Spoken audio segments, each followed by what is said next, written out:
Ako po si Number Sheila one, May Rosario at andito a po change of ngayon command, sa trust in God's Provincial Fire name. Marshal Number Ilocos one, para sa God turnover of has command.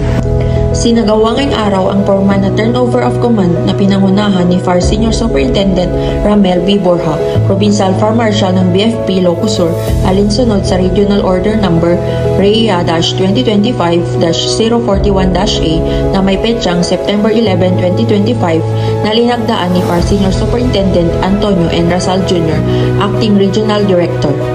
Pinangunahan ng programa ng isang seremonya na nagbigay diin sa pagkakaisa at pagpapatuloy ng serbisyo publiko.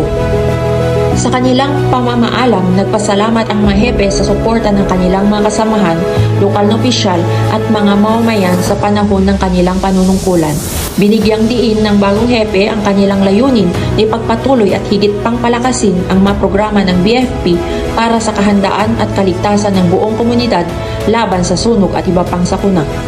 Kasama po natin ngayon ang Deputy Provincial Fire Marshal ng BFP Ilocos Sur na si Chief Inspector Elmer C. Acapuyan, sir. Sir, ano pong masasabi niyo sa mga bagong City and Municipal Fire Marshal, sir?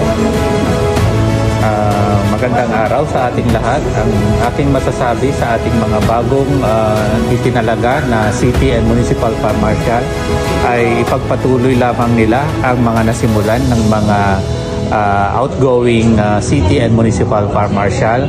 Kung ano man yung mga programa at proyekto na kanilang nasimulan at nagawa ay ipagpatuloy ng mga incoming na ating mga City and Municipal Fire Marshal.